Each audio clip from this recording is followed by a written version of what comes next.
Hello everyone, welcome to another episode of Crime Courtroom Confidential. Today I want to talk about what I can only describe as an utter tragedy. So let's talk about the Tepe murders. A targeted domestic abuse attack. On a cold December morning in the 1400 block of North 4th Street in Columbus, Wayneland Park, Ohio, a quiet family home stood still. No movement, no voices, no sign of life, except for two small children crying behind a locked door. Inside, police would find a scene of devastation. Dr. Spencer Tepe, 37, and his wife Monique Tepe, 39, who's known to her friends and family as Mo, and to Spencer as Momo. And Spencer is known as Spence to his family. Some people think it's disrespectful to call them by their nicknames rather than full names, but I entirely disagree. I go to great lengths to ensure that people call me by my shortened, chosen name in both my personal life and my professional life, including refusing to put my full Sunday name on job applications or court documents, because then people start calling you by that name. And if someone after my death reverted to calling me by my Sunday name, I'd be furious. So I will call Mo that. Spencer, I've only heard a member of his family call him Spence, so I will refer to him as Spencer. But both were shot dead on the day before New Year's Eve and full weeks before they reached their 5th wedding anniversary. And this tragedy took place on the 30th of December of 2025. They shared 2 young children, a little girl aged 4 and a little boy aged 17 months, both of whom were found physically unharmed inside the Tepe's home, but were no doubt traumatised given that they were there when the murders took place and they were alone with the bodies for hours. Their dog, Larry, a golden doodle, was also unharmed, and I hope beyond all hope that the dog was able to get to the children, so at least that's a source of comfort for them. The man accused of killing them, Monique's ex-husband, a vascular surgeon named Michael David McKee. He's 39 years old. He lives in Chicago and works in Rockford, Illinois, where he is listed as a vascular surgeon at the OSF St. Anthony's Medical Center, which is some 90 miles away from northwest of Chicago. But before we get to the 30th of December, we need to look at everything in this case. We need to go way back in time, back to the beginning. Now, the way that I propose to do this is I'm going to go through the offence and what McKee has been charged with and the court dates and all of that. Then I'm going to look at the history of this family and ex-family. And then I'll look individually at the players involved. So I'll look at Michael McKee, I'll look at Spencer Tepe and Monique Tepe. And then I want to look at the children in great depth, because at the moment they are what I would class as really the silent victims in all of this, because they get nothing more than a fleeting comment from most creators, because the victims of the tragic events in terms of the actual targets were Mo and Spencer. But these children's lives have been forever changed. They've been orphaned by this incident. And so I want to look at what the effect is going to be on them. So we'll delve into that in the final episode. I'm also going to look at, in terms of McKee, how he got to the position where, as a successful vascular surgeon at nearly 40 years old, and let me tell you, it's nearly a decade since he separated from Monique, how he got to the position where he was entering their home and using a firearm against them. So I want to do an episode that's purely based on that. So we'll move on to that. But first of all, let's talk about exactly what happened on the 30th of December and what we know so far about the court proceedings, the charges and all of that.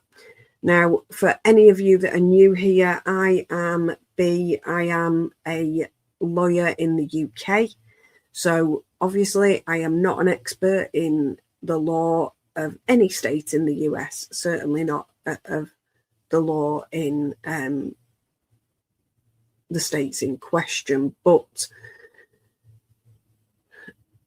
I am a qualified lawyer, and a huge part of being a lawyer is being able to research things. And I am also a true crime junkie, so I watch a lot of content and talk about a lot of American cases. Now, the reason that I do that is twofold. One, you can get more information about the cases, so it makes more interesting content, but also it keeps me away from looking at UK cases and inadvertently putting myself in a difficult position, because my role is as a prosecutor in the UK. So I obviously have access to systems that it would be difficult to explain away why I knew anything about any particular case.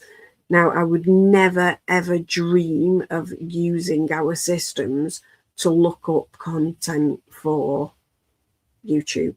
Not a chance. I wouldn't do it. It would be against all the rules, and I absolutely wouldn't do it. But I don't want to get myself too close to cases that I might know something about. So I try and steer clear of the ones that are nearby to where I am. So that's a little bit about me. I've also had experience in child protection as a prosecutor. And so I've worked closely with social workers and ensured that children are removed from homes where they're not safe, and that type of thing, and worked closely with the police as well during that period. So hopefully I can give you some insight from that side of things. But let's talk about what happened on the 30th of December. And I've got some pictures of both the victims, which is these two individuals here, which is Monique and Spencer Tepe. And then there are also some pictures of Monique with McKee, because obviously they were previously married, and some pictures of McKee since. I haven't got pictures of the children. I wouldn't post them even if I did, because I don't think that's fair. These children's lives have been changed forever. The last thing we need to do is make it so that years down the line they're seeing content where their pictures are being published and their names are being referenced. So I know what they're called. I'm not going to refer to them by the names. At the beginning, let me say, no court has convicted McKee. He faces charges, he's been indicted, but he's not been found guilty. So until that time, he remains and stands innocent until he's proven guilty. That being said, we can certainly talk about the evidence that the police have found and what we speculate about that and what we can speculate about the circumstances that surround this awful situation. So on the Tuesday, the 30th of December, Spencer didn't show up for work. He's a dentist. He works at a dentistry office in Athens, where he's practiced for over a decade. He's close to all his colleagues, and he is known to be uber reliable and conscientious. So it's absolutely not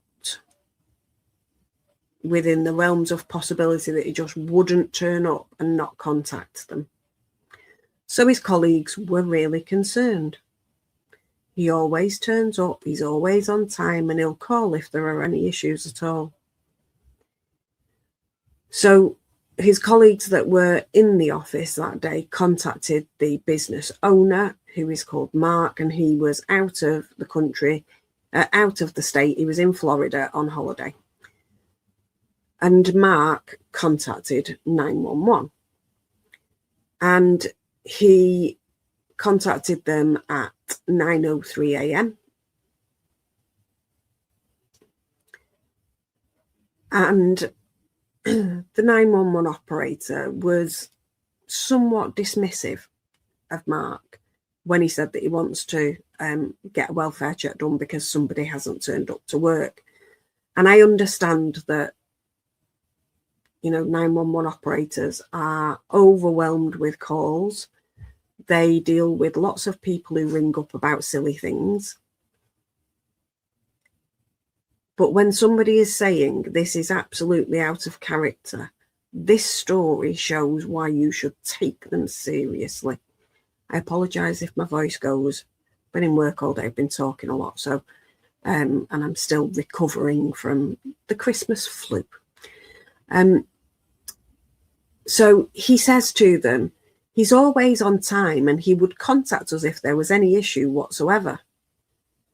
I just don't know what else to say. We're very, very concerned. It's very out of character. So even though she was dismissive on the phone, she arranged for an officer to be dispatched to the Tepe's home address at 9:10. And they arrived at about 9:15 a.m. and carried out a welfare check. And they knocked on the front door and they knocked on the back door, and it was all recorded on body-worn video, except it was the wrong house. Wrong street even. Wasn't even in the neighbourhood. So unfortunately, they didn't receive an answer, but it wasn't because there was nothing wrong in the Tepe's address. A second call was then made to 911, and the operator sounded irritated that somebody had called again about the same address. But the caller said, "I can hear kids inside. I think I heard one yell. We can't get in at this point. I don't know if I need to break the door in." So she agrees to dispatch another officer. And then once that dispatch has taken place, at 9:58, a third call is put through from Cam, who is another one of Spencer's colleagues. And she's told that the police are already coming back out and not to worry about it. The 911 operator on that particular call, and we're going to listen to all the calls in a minute, seems a bit suspicious because Cam isn't at the address and she's making the call. And she said, "No, I'm en route at the moment." when we look at it from the perspective of the 911 operator, you expect that someone is going to be making a call about the things that are happening where they are. And where they've got repeated calls like this, it could be the sign of a hoax that somebody is not in the same vicinity. But Cam was just on her way because everybody that was there already was panicking. And then the final call is the fourth call, which is by someone called Alex, who refers to themselves as a friend of the Tepes. And that call came in at 10:03. And the operator says, "What's changed since the last time I spoke to somebody about this house?" And the caller's answer, it tells you everything you need to know. He said, "There's a body. I can see a body." Now, in this particular call, you can hear the children screaming in the background of the call. It's not clear from the way that he describes things when he's speaking to the medic in particular, whether Alex has managed to gain entry to the house or whether he's outside and he can't get close enough to see any more detail that is being asked for. But he'd caught sight of Spencer's body that was laid prone next to the bed in a puddle of blood, not moving, lifeless. And he was finally taken seriously. So let's have a listen now to the 911 calls.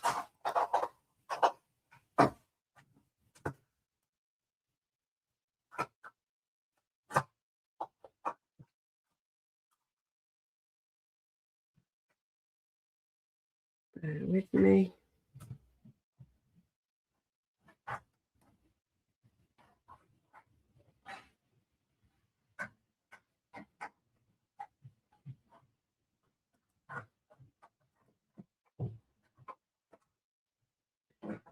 Rid of that one. Oops, that one. Columbus Police, check 107. Yes, I would like to ask for a wellness check on an individual at their home. What address?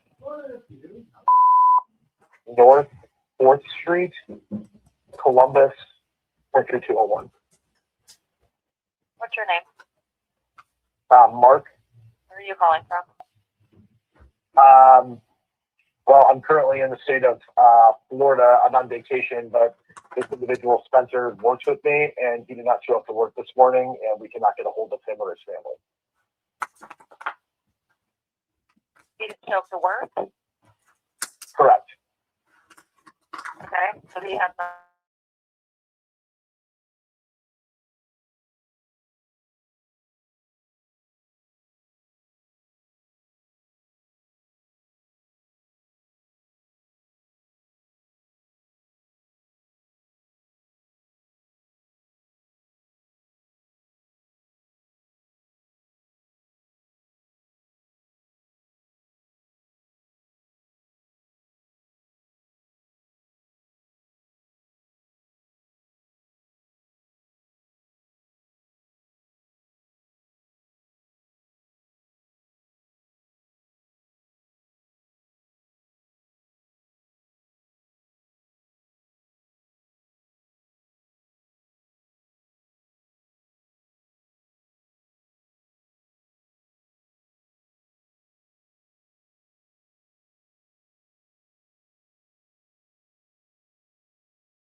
Your medical. Uh,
Can you all hear the child in the background?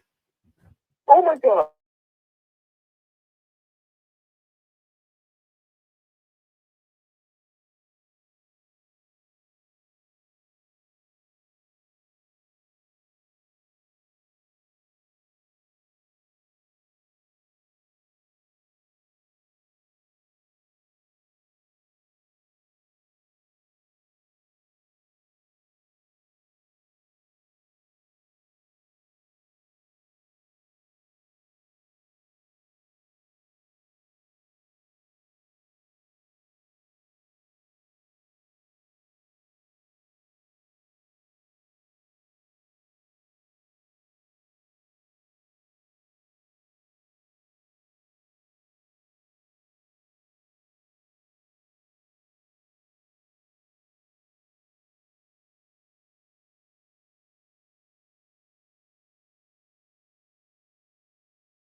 Now,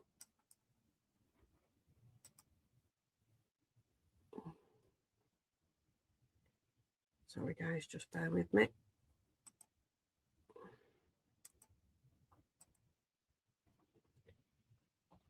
Okay, let's have these lovely pair. This is Mr. McKee. Look how happy they look. And he's absolutely ruined it. So we've got these calls that have happened, and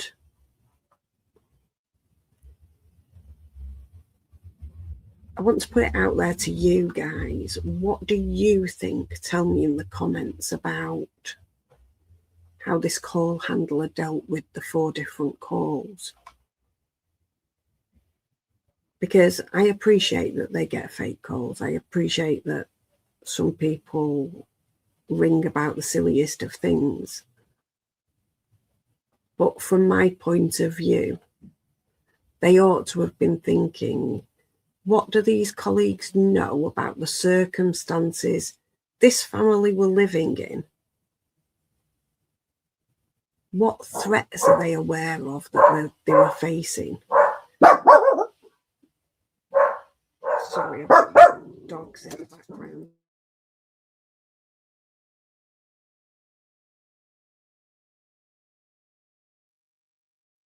Sorry, clearly somebody's just walked past the house because the dogs were quite happily making an absolute racket.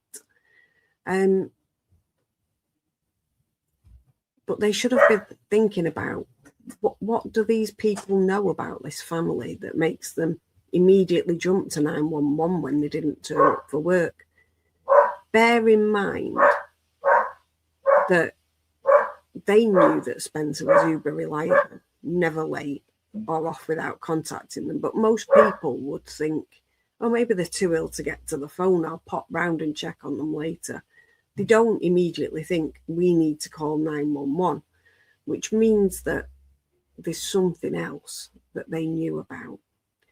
But even more telling for me was the fact that he said, we're most concerned because we can't get hold of Monique.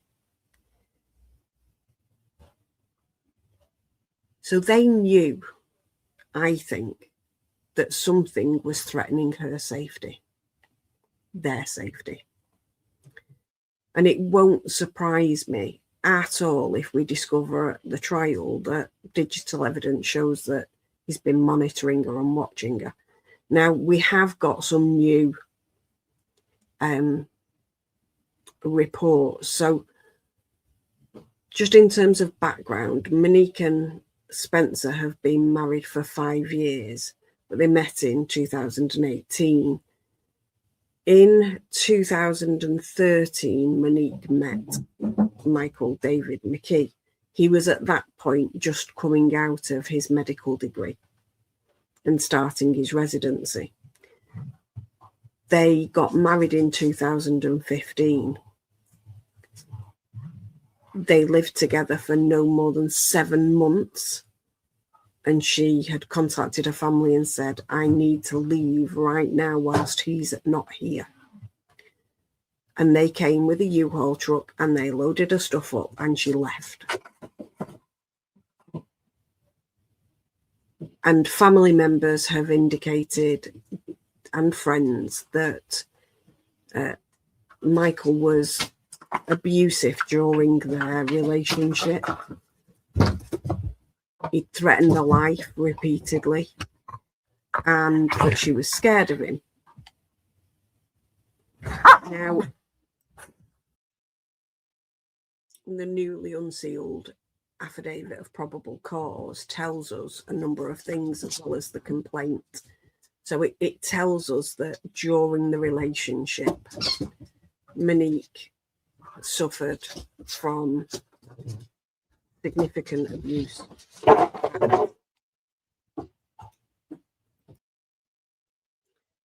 Monique had suffered from significant abuse at the hands of McKee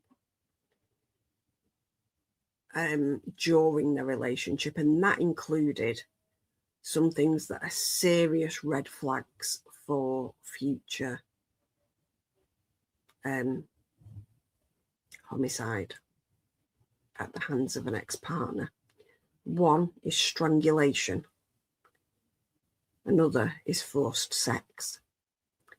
And another is coercive and controlling behaviour. And he demonstrated all three during their relationship.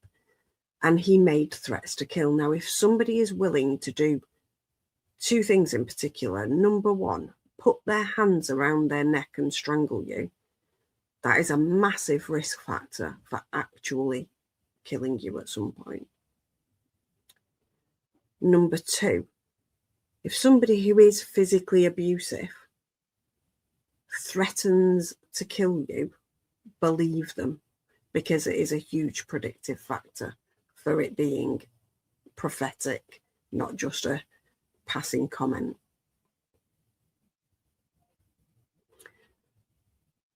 After the relationship, he continued to threaten her life. He told her that he was going to buy the house, find her, track her down, buy the house next door to her, so that she couldn't get away from him and that she's always going to be his wife. So he perceives her as his possession.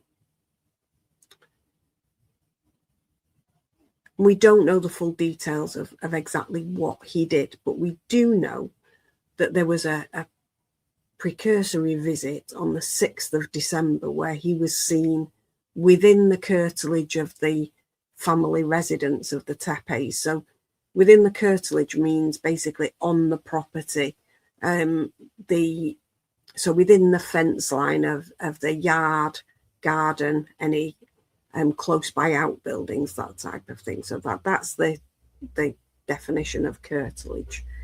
I know it's quite an unusual one to be used, but in terms of legal speak, it's a commonly used phrase. So he was seen, I assume on camera, at the residence within the curtilage for a number of hours on the 6th of December. Now, this is whilst Mo and Spencer were at a football game in a different area and they were staying overnight. So it's likely that he knew that they weren't going to be there, and this was his like recce mission to work out how he was going to get in and, you know, how things worked around the house and that type of thing.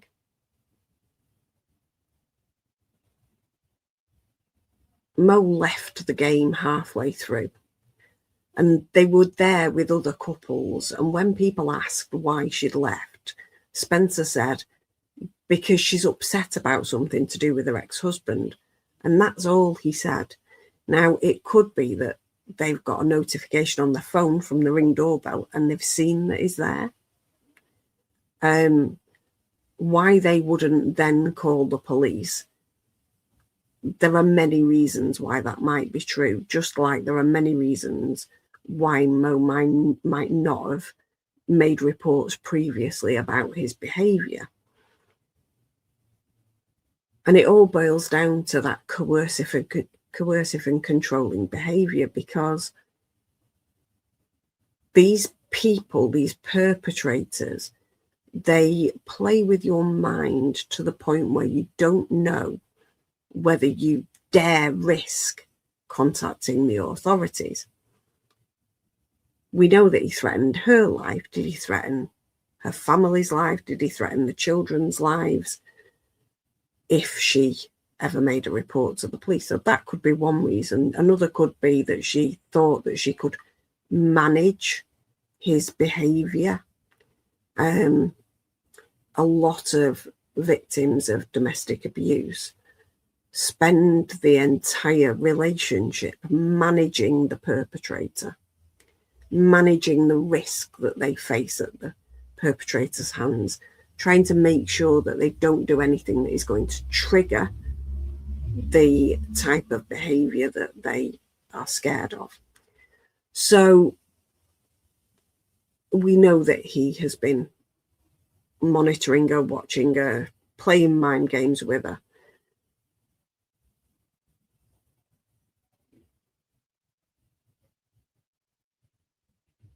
In terms of the statistics around risk of future homicide by your ex-partner, strangled you, or covered your mouth and interfered with your breathing, that makes you 7 times more likely to be killed than any other victim of domestic abuse. 7 times more likely. The other risk factors increase that even more. So the coercive and controlling behaviour and the threats to kill increase that risk again. So please, please, if you have entered a relationship and everything's going swimmingly and you think you are madly in love with this person and they display any of those behaviours, find a way to make a safe exit strategy.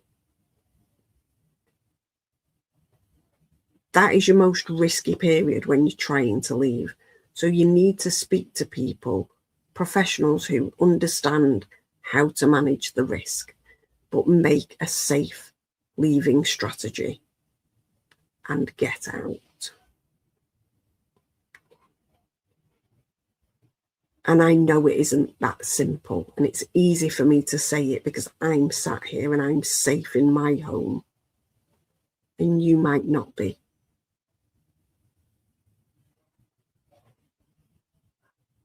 But I implore you from the bottom of my heart to think about ways of safely extricating yourself from the situation, because it won't get better. Domestic abuse, almost always, 99.99% of the time, it follows a pattern, and over time it escalates, doesn't de-escalate. And people who have strangled their partners do not, as a general rule, de-escalate from that behaviour, regardless of undertaking perpetrator programs and things. They just don't de-escalate, unfortunately. Now, the police came back to the home at about 10:04 and they found Spencer dead as described by his colleague, and Monique was nearby. Both had been shot multiple times. Now, originally, when the police gave out some information, it said that Spencer had been shot multiple times. Monique had been shot at least once in the chest. But we know now from the complaint form that she was shot multiple times. They found 3 shell casings at the property. So a lot of people presumed maybe he'd shot Spencer twice and Monique once. But just because he left 3 there, they might just be the 3 that he didn't see when he was trying to pick them all up. Or it might be that he picked those up because he could see them and others had gone out of sight as they've landed. So there are reasons why he might only leave 3, but there were more shots. According to the affidavit of probable cause that stated the 10th of January 2026 by Detective Russell Weiner, 1842, who is the detective in the case, said that patrol officers were dispatched to the residence at 9:57 a.m. On arrival, they found Dr. Spencer Tepe and his wife Monique deceased inside, suffering from gunshot wounds. The 2 children were found unharmed. Columbus Fire Medic number 7 pronounced both victims deceased at 10:11 a.m. Now, at the house, there were no signs of forced entry. And of course, initially, they didn't know who might have committed this offence. But they very quickly established that they had a suspect.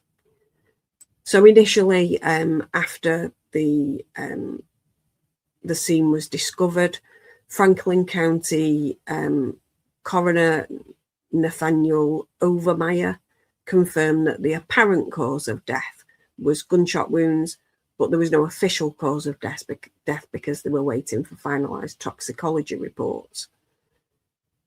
The children 17 months and 4 years were found in the house, and they were physically unharmed. Now, was this because he wasn't prepared to cross the line into the realms of killing children? Or was it that they weren't part of his plan and so they were just inconsequential and he didn't think about them? They were asleep in their bedrooms, and obviously he focused on his targets.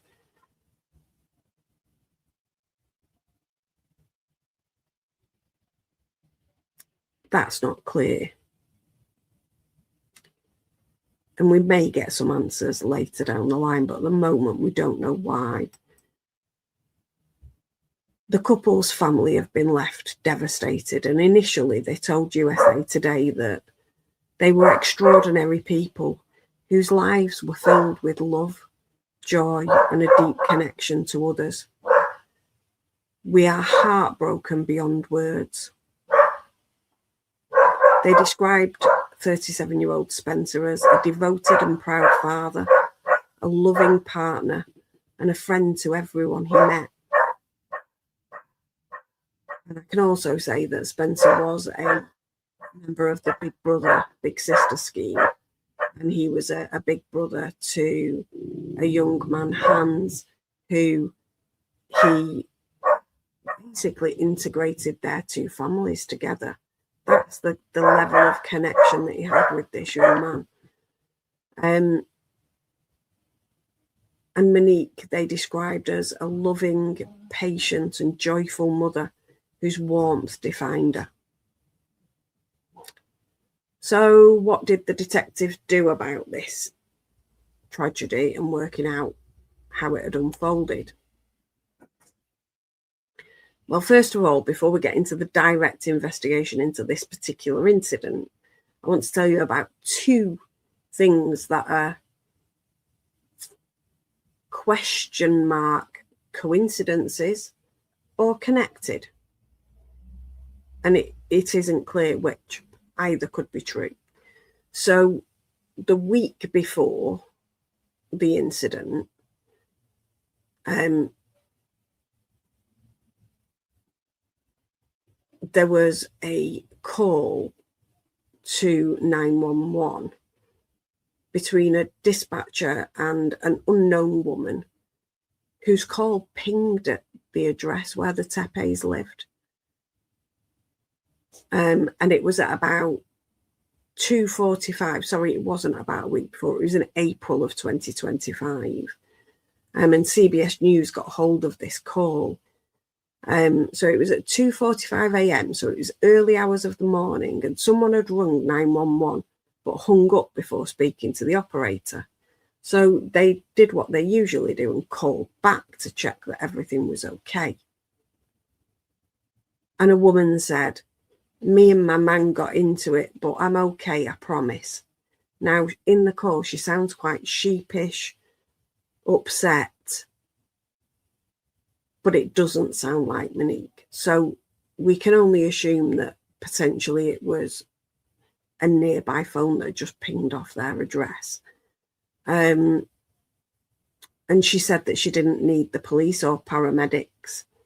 And the call lasted for about a minute. Rob Misler, who is married to Spencer's sister, Maddie, listened to it and said, "I 100% know that that is not Monique's voice," adding that the voice didn't sound like anyone he knew either. So he thought maybe it had just been a neighbour that had pinged off the Tepe's address. And he also said that Monique doesn't speak like that. So the caller had said me and my man got into it, and she would never have used those words. So it's obviously not Monique, but it's interesting that it's so similar and pinged off their house. And then the second coincidence was on the 19th of December. So we're talking only about a week before the incident occurred. A woman living near the couple called 911 to report somebody banging on a door in the middle of the night. It was about 2:31 a.m. So we're talking similar time of the early hours of the morning. And she described them as smashing on my door. I think they're trying to get in. They're banging on my door. They didn't get in, and they didn't work out who it had been. But I do wonder whether that was potentially something that could be connected in some way. Now, in terms of Mo and Spencer's death, a neighbour reported seeing McKee in front of the Tepe's home in the days leading up to the murder. So we know he was there on the 6th of December. A neighbour is also reporting that in the days leading up to it, he was there. So he's clearly travelling from his home. And I'm going to show you a map in a little while that demonstrates the distance between his house and their house. And it's about a 5 hours and 47-minute drive. So he's not just popping round the corner. This demonstrates an immense level of obsession.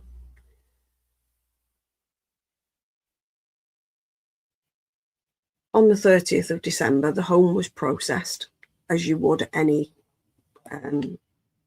scene of a homicide. And we've not been given a huge amount of information, but we know that 3 9mm shell casings were found inside the home. There didn't appear to be any signs of forced entry, and there were no obvious signs of a robbery. Now, I do question, did Larry, the golden doodle, bark and alert them in any way to the fact that there was an intruder? That's a really good question in my mind. But either way, he was unharmed in the house when police arrived. So at that time, they didn't really tell us a huge amount. The 2nd of January came, and the Columbus Division of Police gave a written press release, and that said, on December 30th of 2025 at approximately 10:04 a.m, Columbus police patrol officers were dispatched to the 1400 block of North 4th Street for a well-being check. Officers arrived at the scene and located 2 adult victims. Mr. Spencer Tepe and Miss Monique Tepe were pronounced deceased at 10:11 a.m. The Columbus Police Division Homicide Unit is asking that anyone who may have video, photographs, or other digital evidence relating to this incident, including any suspicious individuals or vehicles from the 30th of December between about 12 a.m. to 5 a.m. in the area bordered by Summit Street on the east boundary, and to the north, Grant Avenue, and to the west, East 7th Avenue, and to the south, East 11th Avenue. And they gave a QR code at that stage for people to upload anything that they thought they had that might be useful, so that it can be reviewed by the homicide unit. And I should think that they would still be grateful for any information that you might have that is relevant. So if you're from that area, you do find anything, you think, I'm not sure if it's relevant, pass it on, because you don't know what information could be the smoking gun, so to speak. The family of the victims released a statement the same day in writing.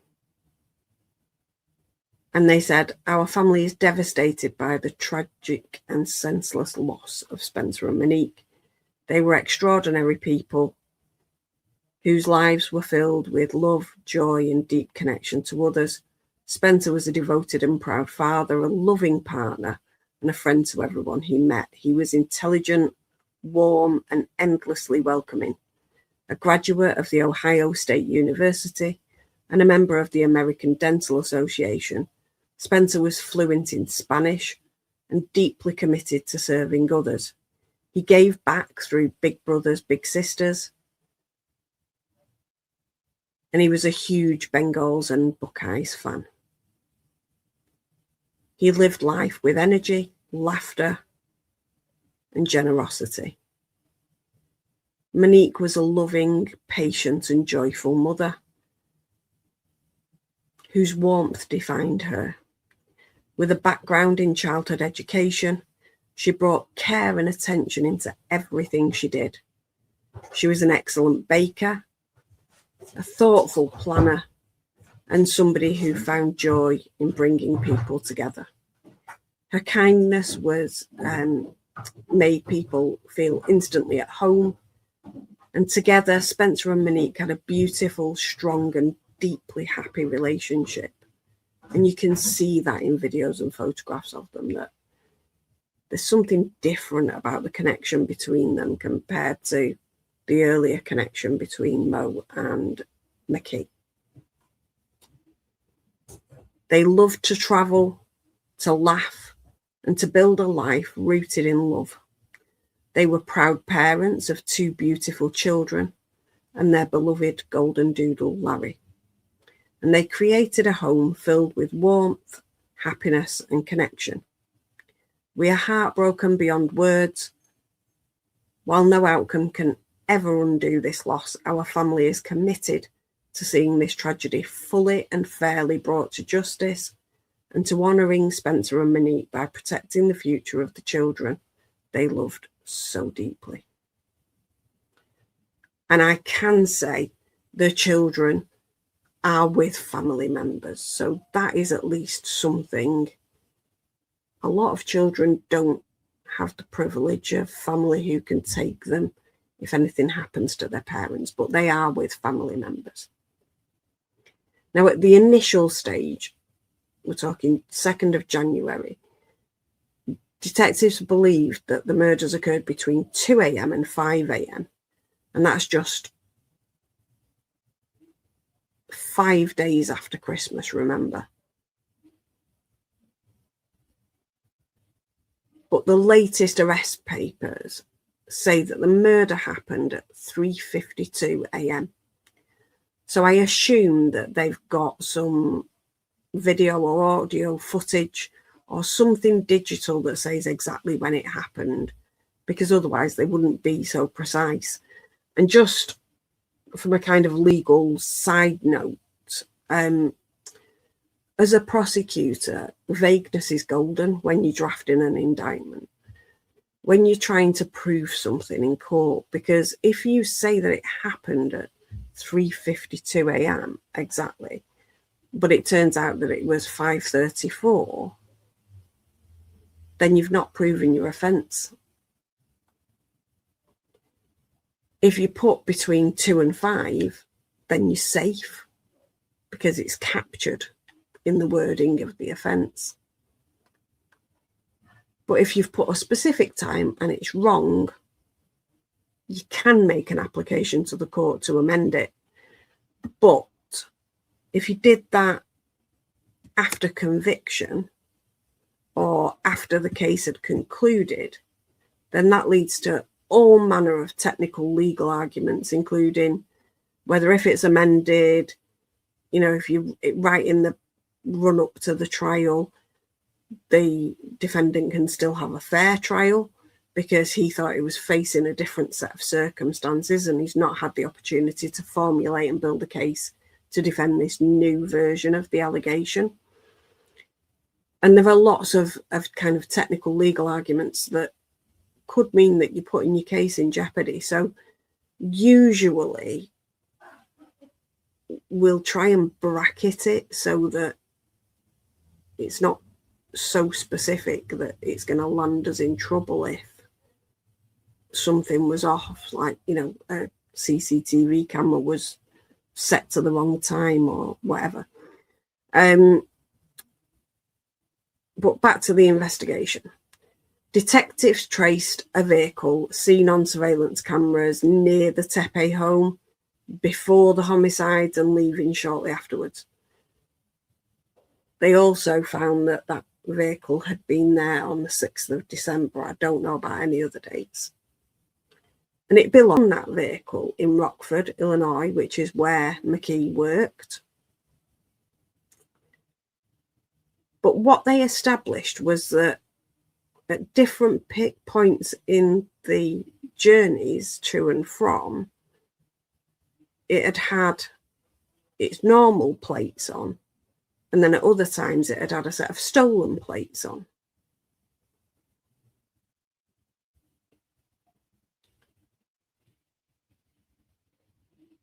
Which is pretty silly, because ANPR will flag up a stolen vehicle or a set of stolen plates. So then they'll be looking for it, regardless of what happens later on the other ANPR things, to see if it hits. So that wasn't a clever move.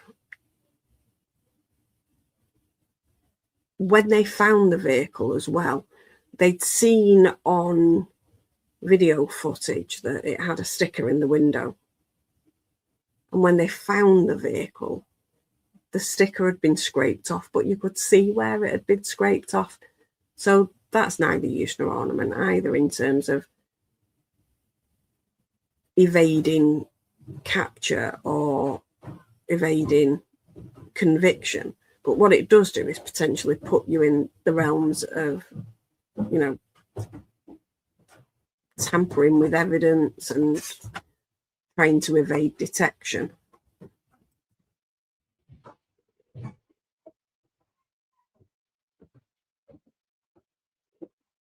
So they'd traced this vehicle and they found it.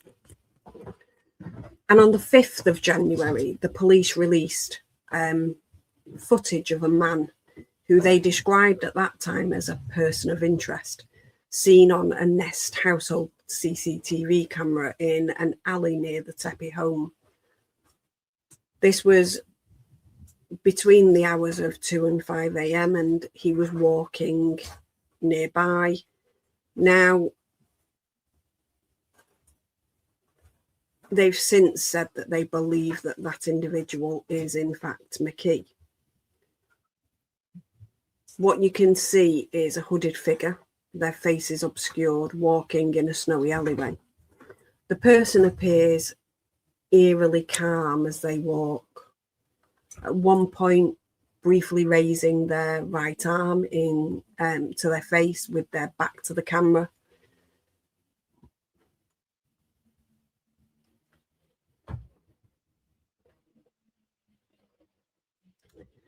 And the police said this morning of December 30th in the upstairs of their residence. Recovered video footage shows a person of interest walking in the alleyway near the Tepe's residence during that time frame. We have received and are continuing to receive numerous tips from the community, which our detectives are following up on. If you have any information that could lead to the identity of the person in this video, please call. We want to thank the community for the tips we have received.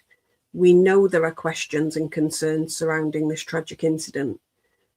Detectives are working diligently to solve this case. We will continue to update you as the investigation progresses. Now I'll play you the video. But they were working diligently, and in pretty much record time, they have managed to establish what has happened. Now, bear with me. I'm going to pull up this CCTV.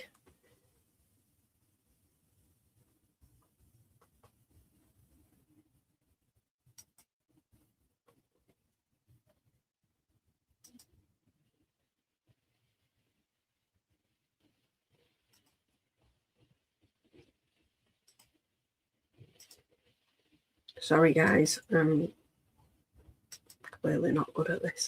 And I'm tired. It's been a long week already, and we're only on Wednesday.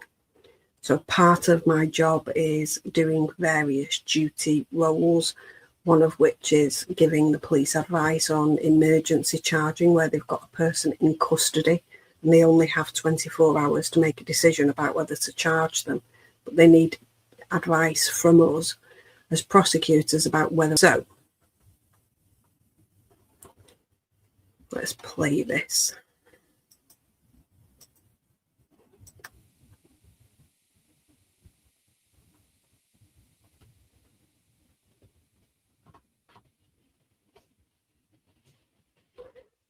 Considering what he either has just done or is just about to do when that footage was filmed, if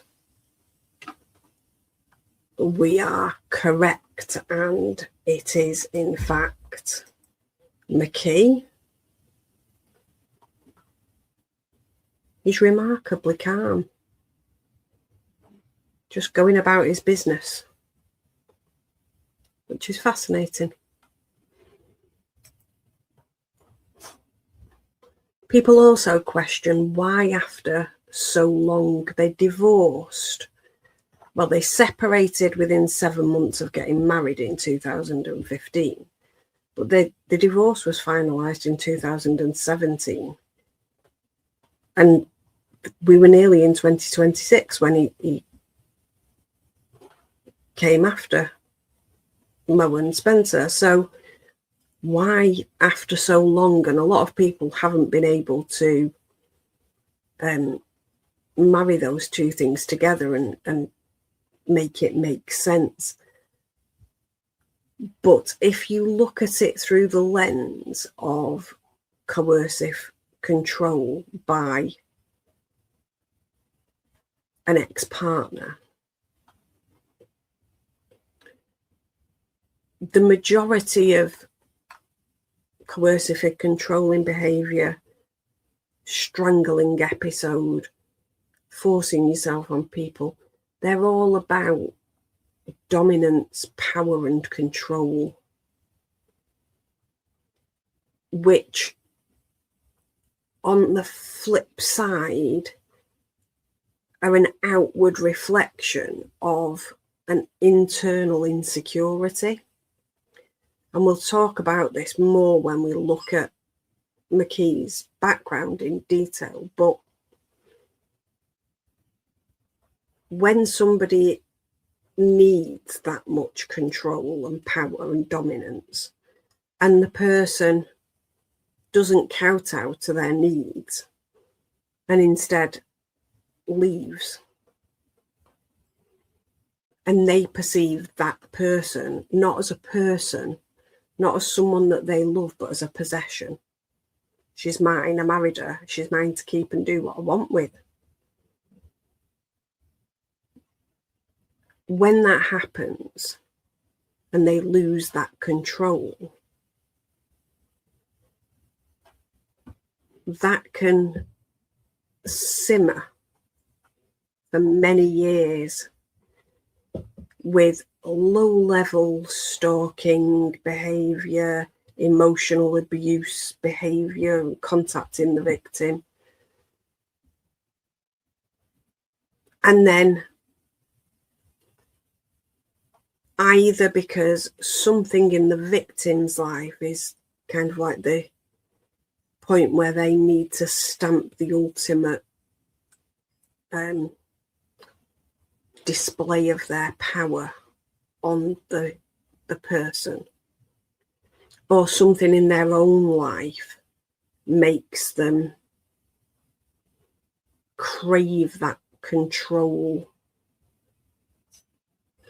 to the next level. That's when it can escalate into very dangerous behaviour like we see here.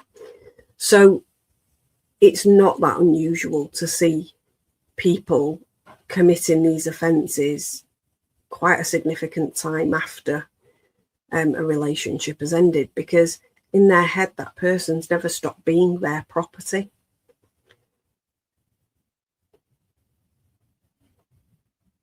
And we know that he's been keeping tabs on her. So he'll have been seeing how happy she is, how settled she is, how safe she is, how wonderful her life is, and how she adores her children.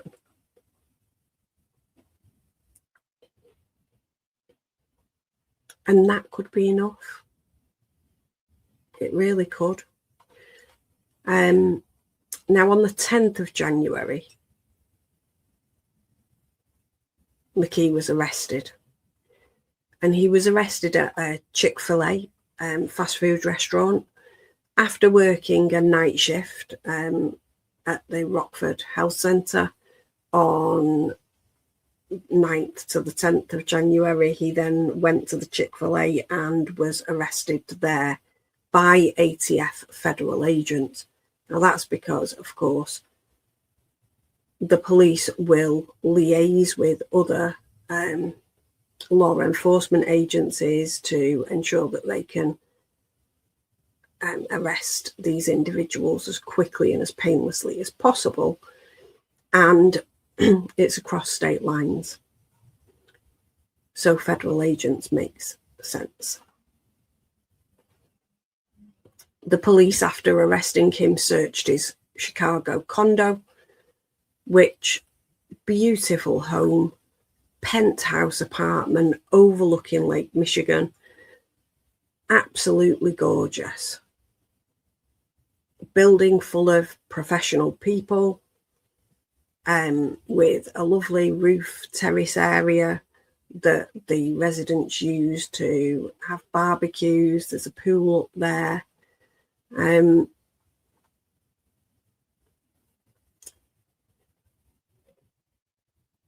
some might feel after this that they can't understand why and how they had a monster living in their building who wore an outward mask of a respectable surgeon. When they searched his home, they found multiple firearms, including one that was preliminarily matched to the murder scene through ballistic fingerprinting. So the casings that they found matched the gun. So when you fire a shot, the little grooves on the inside of the chamber as the shot is fired leave grooves on the casing, and they're so individual that they can literally link the casings to a particular weapon once they've been fired. They also found that that weapon was listed on the NIBIN database, which is where they list information about ballistics and stolen firearms. So it was listed as stolen. So he's purchased a gun and vehicle plates that are registered as stolen. It makes no sense whatsoever for such an intelligent individual to do something like that. But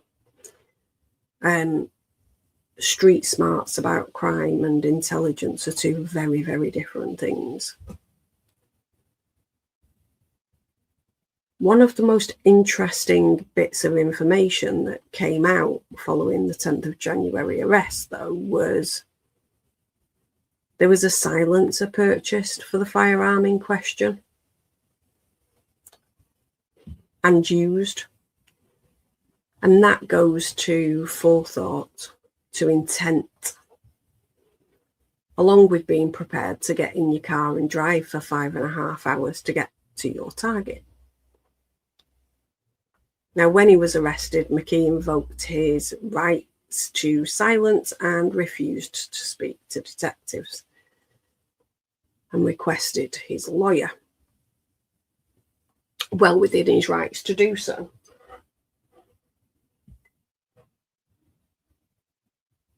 But of course, it meant that neither law enforcement or us get any information about why what happened. What we do know is that before he was arrested, he was spoken to initially on the phone by detectives to establish where he was at the time of the incident, because they were just going to kind of cross him off the list because he's an ex-partner. And he gave an alibi, but it didn't hold up, unsurprisingly, because as far as we can see, although not yet proven in a court of law, he was at the Tepe home carrying out a well thought out plan to end the lives of his ex-wife and her new husband. They were able to arrest him because on the 9th of January, there was an initial grand jury indictment, and that was for 2 counts of aggravated murder. And then there was a second grand jury indictment, which added another 2 aggravated murders, different offences, and an aggravated burglary. And I'll explain those charges in a minute. But first of all, let me play you the press conference from the 14th of January after his arrest. Okay, so this was post-arrest. They held a press conference to explain what had happened. So here we go. Yes, I love mine. Okay, good morning. Wanted to be able to bring you back because we let you know that when we have information, we'd like to bring you back and talk about it. So just wanted to go over a little bit of the timeline. On December 30th, 2025, at approximately 10:04 a.m., Columbus Police Patrol officers were dispatched to the 1400 block of North 4th Street on a well-being check. Officers arrived at scene and located the 2 adult victims suffering from apparent gunshot wounds. We now know that they were identified as Mr. Spencer Tepe and Mrs. Monique Tepe. Their 2 small children were also found in the residence, physically unharmed. On January 10th, 2026, detectives filed warrants charging Michael D. McKee, 39, with 2 counts of murder in the deaths of Spencer and Monique Tepe. Mr. McKee was arrested in Rockford, Illinois without incident. He's currently incarcerated in the Winnebago County Jail and awaiting extradition to Columbus. We believe at this point, we have the person responsible for the murders of Monique and Spencer Tepe in custody, and that person is Michael McKee. This is still an active and ongoing investigation. Detectives are still going through evidence, tips, and videos. We can't speak to all the specific details related to this case, so we don't want to jeopardize the ultimate goal of conviction. But what we can say, this was a targeted attack. This was a domestic violence related attack. As we know, McKee is the ex-husband of Monique Tepe. We can say that we have the suspect's vehicle on neighborhood video surveillance arriving just before the murders and leaving shortly after. Detectives were able to link this vehicle to McKee. The vehicle was located in Rockford, Illinois, and evidence was found that showed McKee in possession of the vehicle before and after the homicides. We can also say that multiple weapons were taken from the property of McKee, and there is a preliminary link from our NIBIN to one of the weapons that ties it to the homicides. I want to say that our detectives work around the clock to be able to solve this case. But it's equally important to know that while this is gaining national attention, we work around the clock to solve all of our homicide cases. I'd like to bring the mayor up now to have him say a few words. Thank you, Chief, and thank you all for joining us this morning. I want to thank Chief Bryant, the women and men of the homicide division who have done an incredible job on this case and so many other cases, 100 cases solved in 2025 because of their tireless work and professionalism and tips and information from the community that helped us achieve such incredible solve rates. I want to thank also members of the press for sharing timely information, including the video footage of the person of interest that we know now is Mr. McKee. Members of the community for supporting CPD's investigation and for continuing to pray and support the Tepe family, particularly these little children.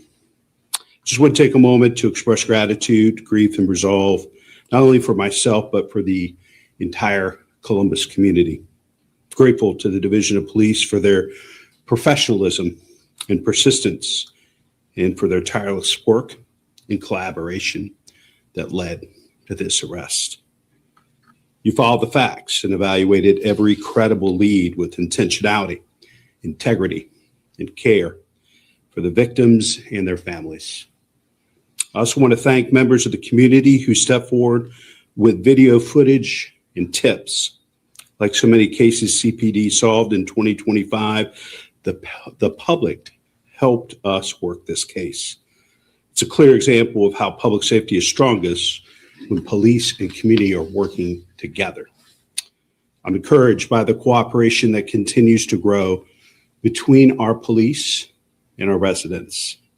I pray this collaboration will help us prevent violent crime from happening in the first place, but it's also a powerful, powerful tool for solving crime when it does occur. The tips that were submitted in this case mattered, and I'm grateful to the residents and businesses who shared information. As Chief described, this was a targeted domestic violence attack that resulted in the deaths of 2 people and irreparably changed the lives of their children, families, colleagues, and friends. Our hearts remain with Spencer and Monique, their loved ones, and especially the children impacted by this unimaginable loss. As this case now moves through the criminal justice process, we'll continue to respect this investigation and allow investigators and prosecutors to do their work. As Chief said, we will not do or say anything that will compromise the likelihood of a conviction. One thing we can still offer this family is the best possible chance at a conviction and justice for this unspeakable crime. We can also continue to lift up this family in our thoughts and prayers. I will continue to lift up every one of the 84 families that lost a loved one due to violence in 2025. And I know the Chief and the Division of Police will too, in their thoughts and their actions. I know this case has taken on national interest, but I want to tell each of these families, these 84 families, CPD pursues every case with the same intensity, commitment, and resolve. Thank you all for being here. Now then, before we move on to what's happened since he was arrested, let's just look at the charges because I think it's important to understand them. So there are 2 types of aggravated burglary. 1 type of aggravated burglary and 2 types of aggravated murder. So count 1 and 2 relate 1 each to Monique and Spencer, and are that McKee purposely and with prior calculation and design caused the death of Monique Tepe and Spencer Tepe. Count 3 is the aggravated burglary. Now, this is that McKee did by force, stealth, or deception trespass into the Tepe's home,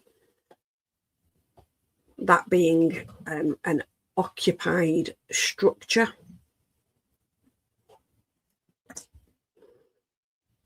Whilst the Tepes were present,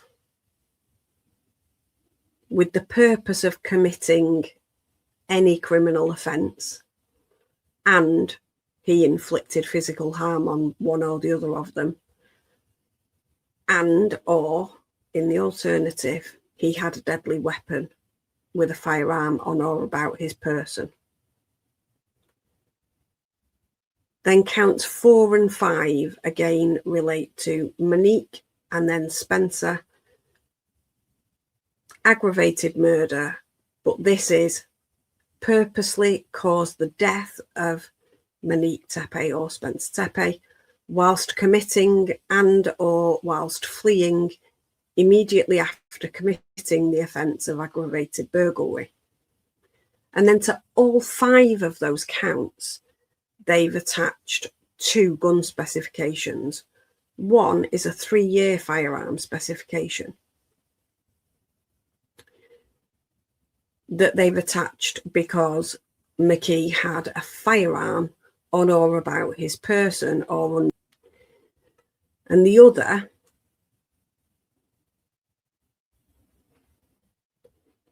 is that McKee had a firearm that was equipped with a firearm muffler or suppressor on or about his person or under his control whilst he was committing the offence. So the battening down the hatches here, they've got 2 different types of aggravated murder and they've got 2 different types of gun specification. One that he had the gun whilst he was committing the offences and one that he had the gun and it was fitted with a suppressor.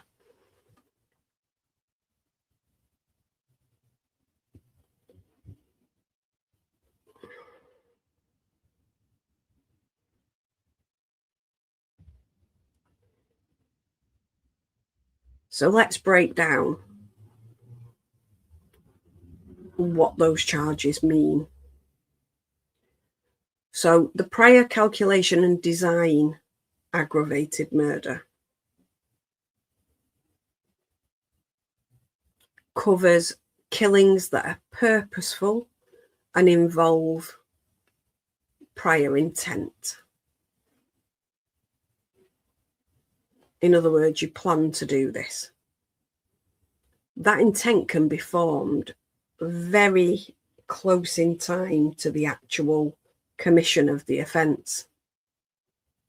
But here it doesn't look like that's the case. It seems like the evidence suggests it was a well planned out offence where he's completed a recce of the property beforehand and such. But in plain terms, it's Ohio's equivalent of premeditated murder. And the prosecution have got to show that the offender formed a plan to kill, not necessarily long in advance, but with enough time and reflection to demonstrate a deliberate decision rather than a spontaneous act. And then the felony murder charges are predicated on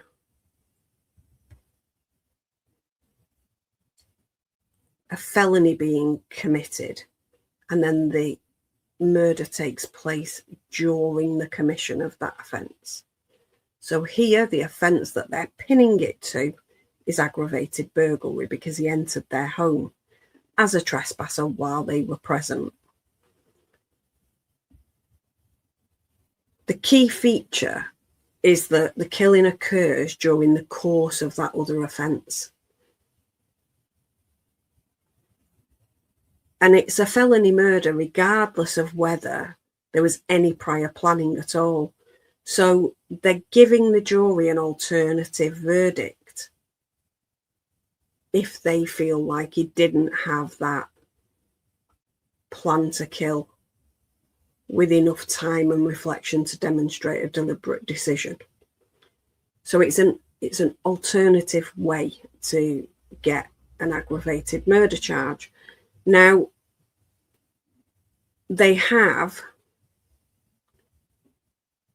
the same maximum penalty, which is they are both punishable by death, life without parole, or life with parole eligibility after 20, 25, or 30 full years. But the difference between them is focused on the legal theories and the evidentiary requirements. So it's usually slightly easier to prove a felony murder than it is to prove premeditated murder. But it looks here as though the police have got quite a lot of evidence that would suggest that the premeditated murder charge can be made out. And then the aggravated burglary charge.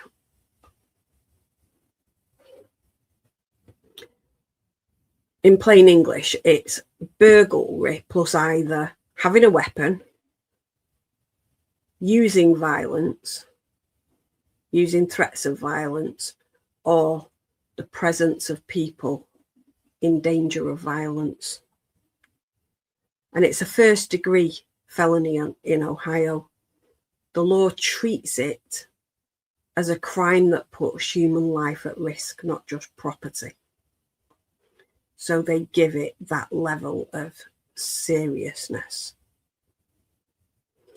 And then attached to each one of those charges, there are these firearm specifications.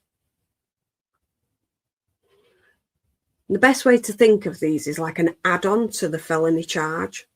So they're not a crime in themselves, they are a bolt-on for sentencing purposes. So the 3-year firearm specification is basically had a gun and used it during the offence.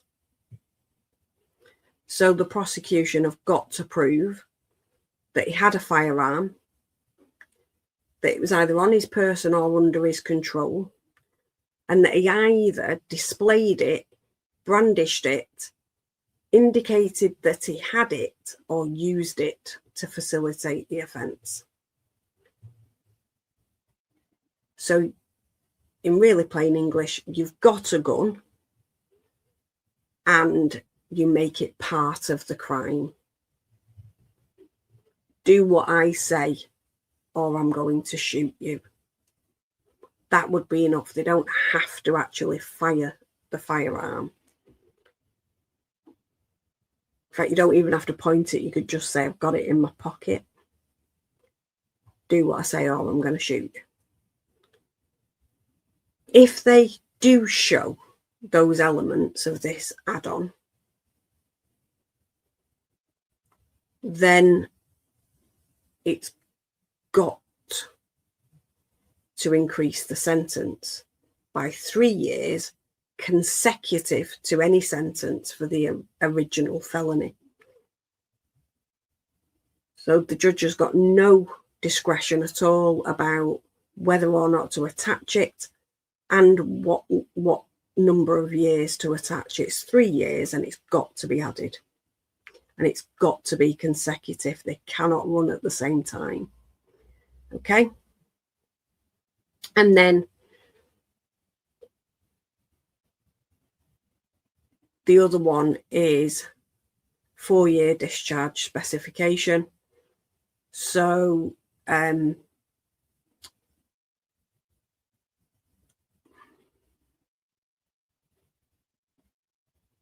sorry, just bear with me. I just want to check something. So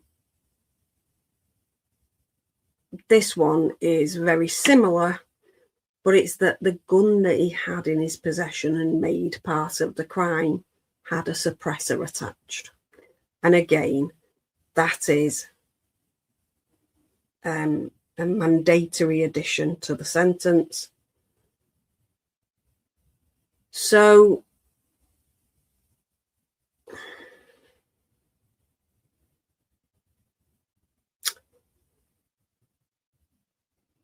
he'll definitely get a minimum of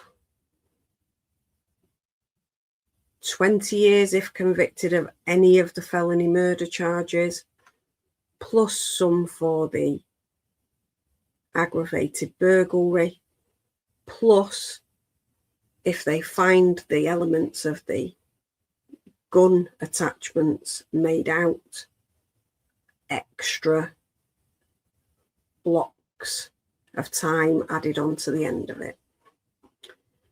So if he's convicted, he's going to be in there for a very long time. On the 21st of January, McKee was moved from Winnebago County Jail to Franklin County Jail. So the extradition process, he'd waived his right to an extradition hearing in Winnebago County. So they quickly arranged for him to be brought back. And he was placed in the Franklin County Jail, which in fact is a new building. So in comparative terms, he'll be in the lap of luxury.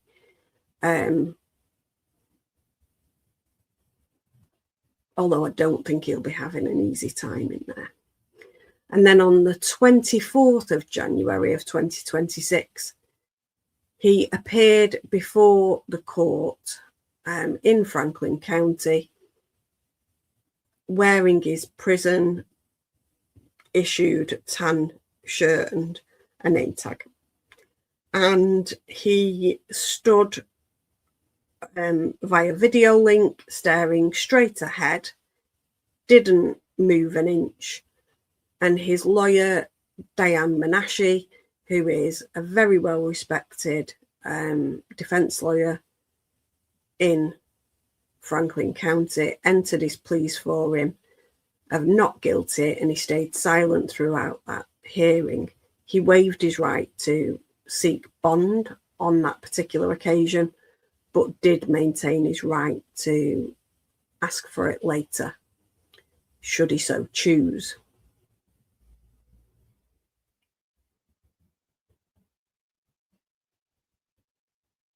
So the last thing I want to talk about really is, well, two things. One, the difference between street smarts and being a dumb criminal who's very intelligent academically. And the other is potential defences that he might look at, and motives.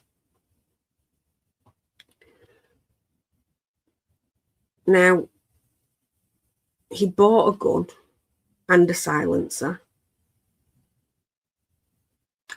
that were on the stolen gun register.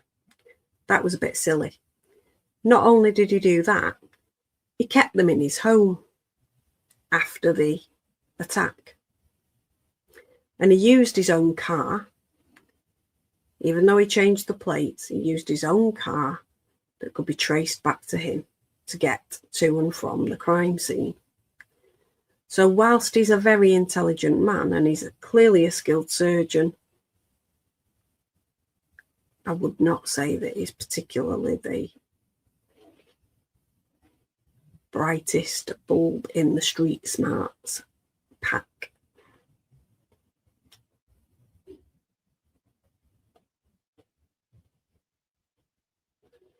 You often find that people, even with quite low academic intelligence, can be incredibly savvy about how they commit crime. And they get away with it for a long time. Now, we know actually that he has been committing criminal offences because he's been committing domestic abuse attacks for a significant number of years. And him getting away with that on each occasion and not being reported will have reinforced his belief that he is above the law. But he's not above the law. And now it isn't a question of whether or not his victim chooses to report this issue. It's a homicide that's got to be solved.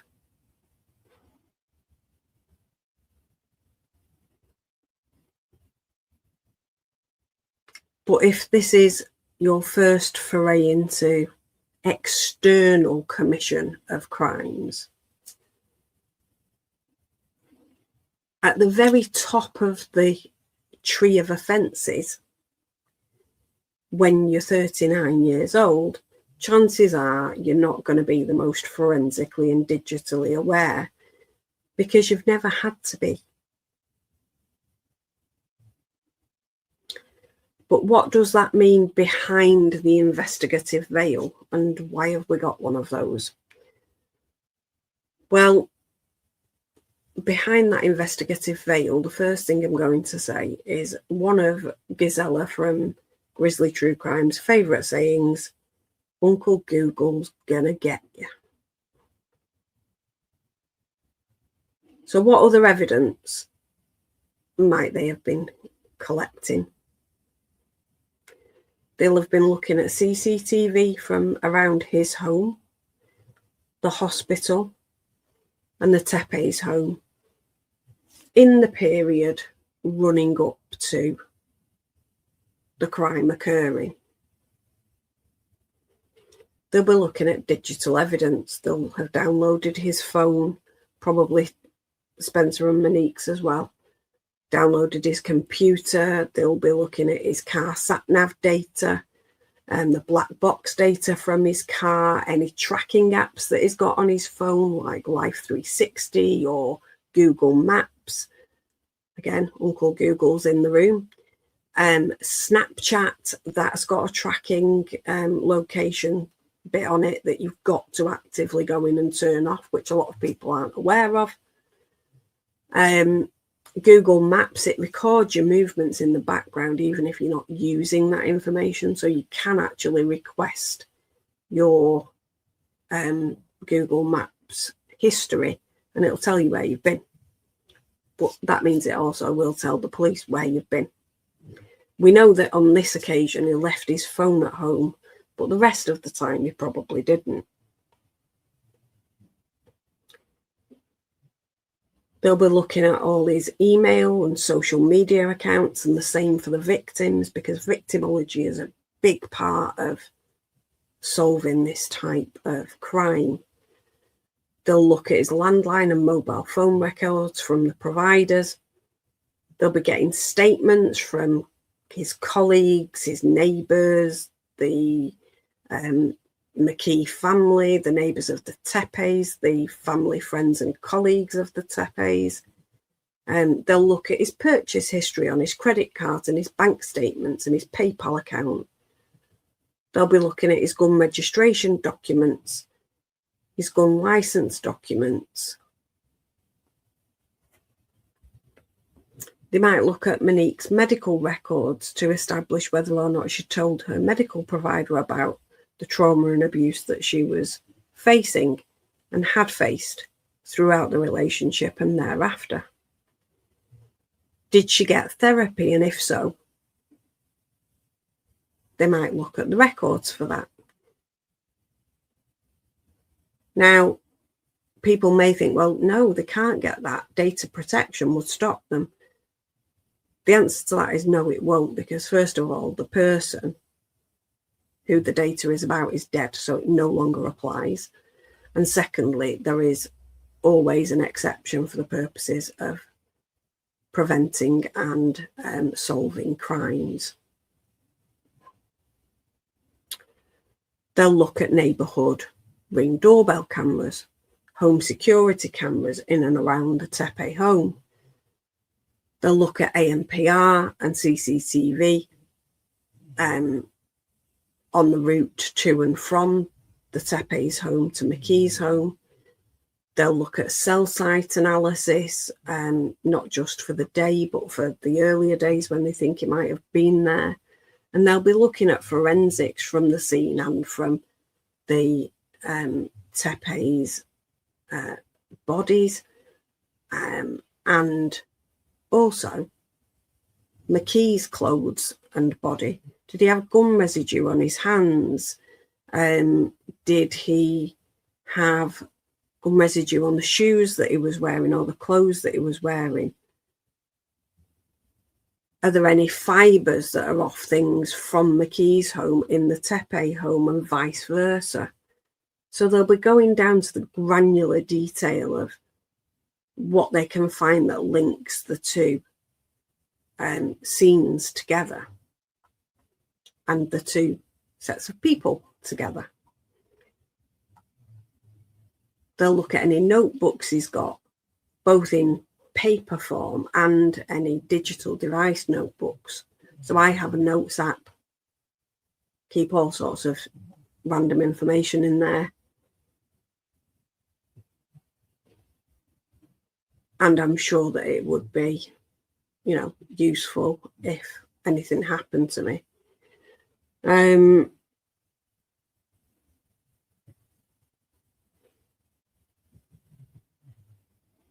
So they're doing all of this in the background. But how long do we think all of that is going to take? And I suppose the answer is it depends on the area that you're in. Where I am in the UK, it can take 6 to 9 months to get a mobile phone analysis done. Or forensics to identify drugs, never mind things as complex as you find in a homicide case. And there'll be a lot of third-party material, so things that the police have got to access that are from third-party companies. So whether that's hospitals or phone providers or CCTV cloud providers and that type of thing. And that can take a couple of months at least for each of those. And sometimes they won't give it you until you've got a court order during actual live proceedings, which is a problem when you're not quite there yet. So it can take some time. So we have to be aware that it might take a little bit of time to kind of really pull all of this information together into a solid case that can be presented at trial. But then you might be thinking, what is this investigative veil and why don't we get to know exactly what they're doing and what they're finding out? And the answer is that veil protects the integrity of the investigation. If you release information into the public domain about the evidence that you've got, you lose control of that information the second that you publish it. And that can mean that you're giving information to the defense that's going to help them build their case. It can mean that you impact the jury pool that's available, and so the defendant can't have a fair trial. Apologies for fidgeting. So it's really important that we acknowledge that as the public, it's useful to have information. But the most important element is that the police are able to get a conviction at the end of the case. So if that means keeping things from us, so be it. Possible defences. I was there, so he accepts his presence, but he didn't kill them. He found them already dead. I don't think that's going to wash given the ballistics evidence.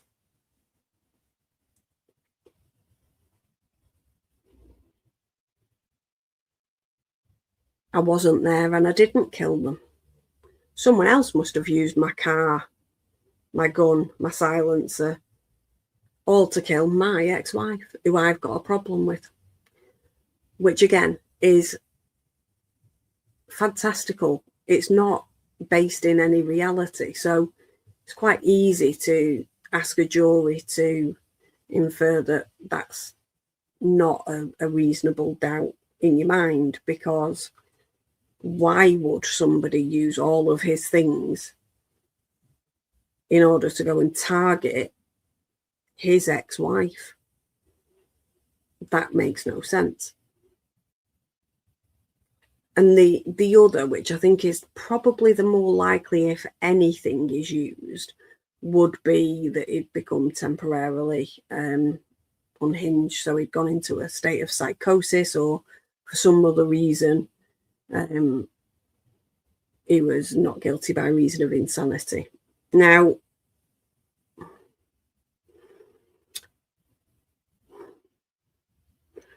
It's impossible to say how that would play out if he raised that defence.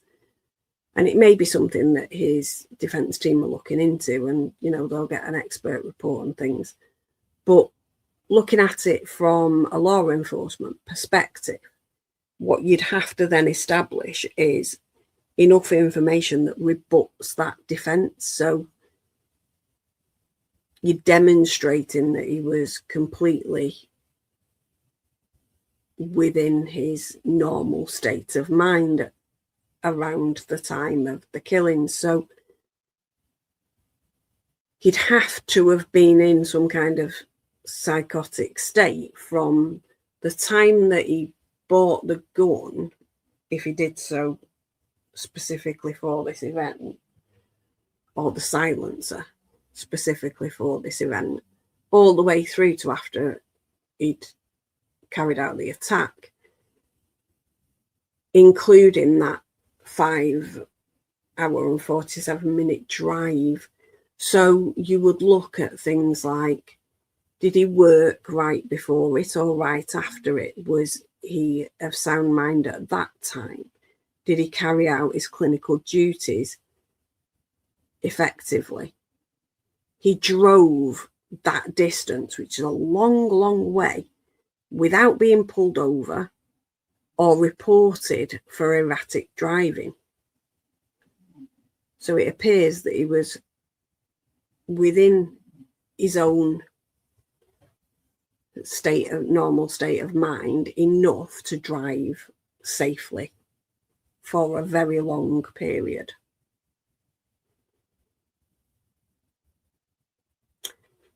And the police will want to speak to the last people that spoke to McKee before and the first people that spoke to him after. So they'd be speaking to colleagues at work and family members, see what state of mind he was in when they spoke to him and what his demeanour was like.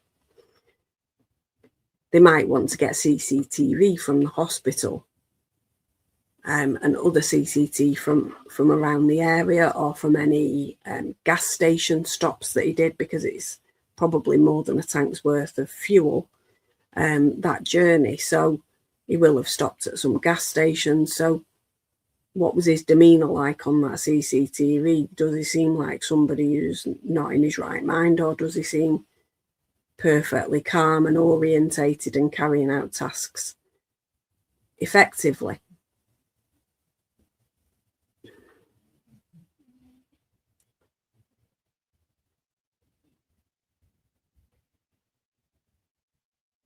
You'd potentially look at the ANPR cameras to see if you can track some of his driving on that journey, and other CCTV to track some of the driving skill on that journey.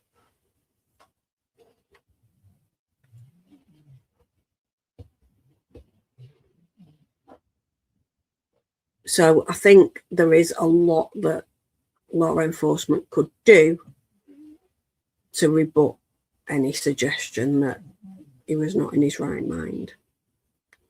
In terms of motives, I think the motive is clear. He was obsessed, allegedly, with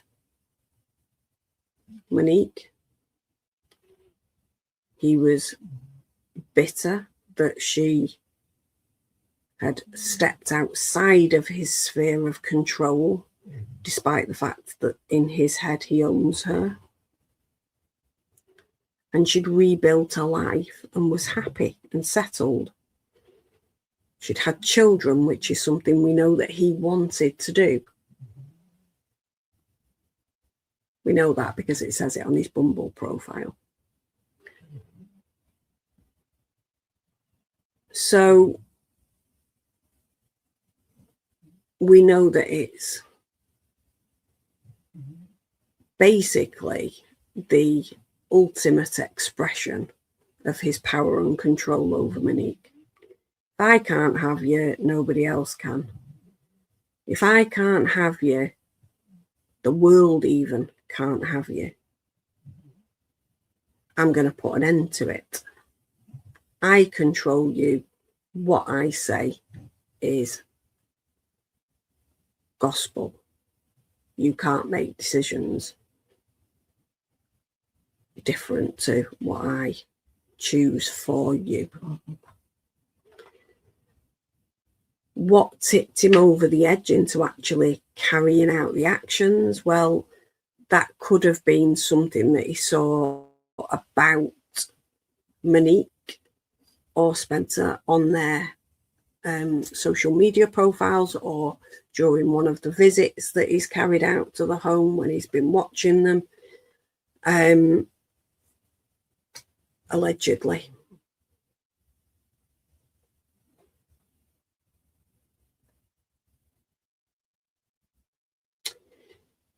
It could equally have been something in his life that had made him feel more out of control. So we know that there was a recent lawsuit filed.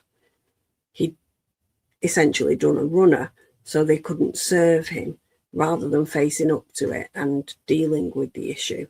That's what he's got insurance for. You get professional indemnity insurance so that you don't have to worry if people make claims. But that's not how he dealt with it. So it could be related to that. We know that there is some indication that there was a clerical error within the court system that reactivated their divorce proceedings and listed it for a trial. It was quickly noticed and the trial was taken out of the list. But the court staff believe that it may be that that was after notices of hearing went out. So that could have triggered him, the fact that those legal proceedings were kind of flaring up back into life. And he might have thought that potentially she was looking to get a restraining order against him or something. So it could be some kind of stressor in his life, or it could be something in their life that's made him feel more out of control of what's going on.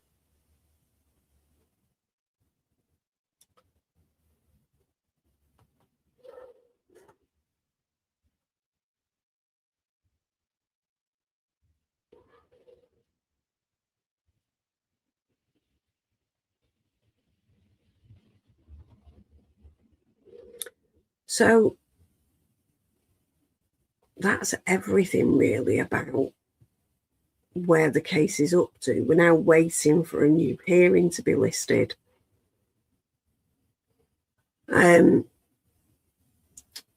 But let's just bring it back to those who are left behind.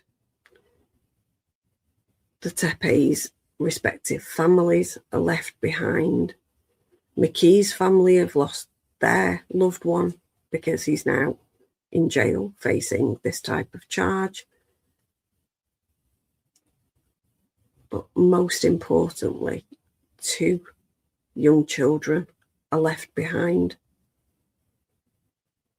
And they're going to have to grow up with the truth of what happened in their home, but without either of the parents to guide them through it.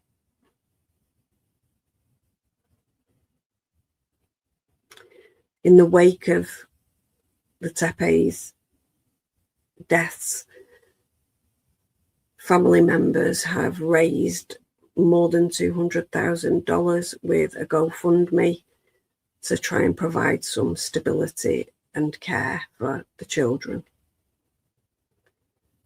And family members have said that they're sure that Amelia is one. I've just said her name. I'm sure that the daughter is wondering when she's going to see her mummy and daddy. We've all been grappling with how to tell a 4-year-old that they're never going to see their parents again. We just don't know how to do that. And they went on to say that the family are trying to figure out ways to help them process the tragic loss that they're facing. But that's in the wake of their own grief as well. So it must be so difficult.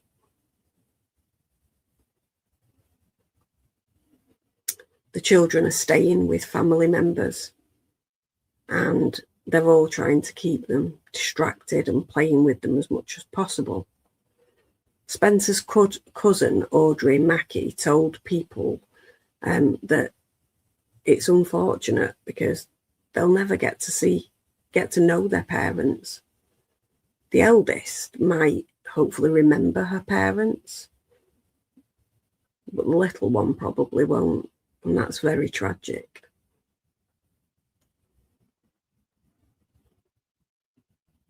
And Rob Misler went on to describe the elder child as having a big personality, not unlike her mum and dad, and that you can see them shine through her. He went on to say, there were moments when I was with her and she was playing and jumping and having fun, and then all of a sudden she'd get kind of real serious. But none of it had really led to any kind of conversation. And Audrey said, if she wants to talk about it, we're to encourage that.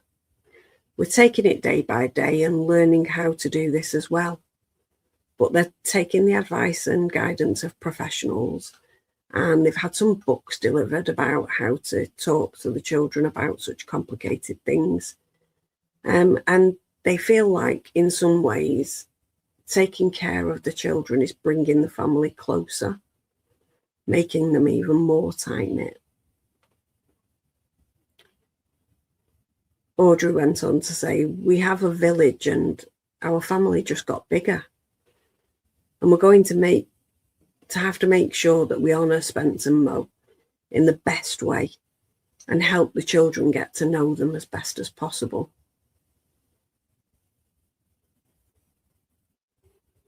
But the impact at those young ages of experiencing the attack that they did in their own home is going to have immense consequences for them both. They'll have to deal with the immediate trauma, which is going to be profound. The interim confusion about where the parents are, and then the long-term developmental, psychological and behavioural consequences of the trauma that they've dealt with.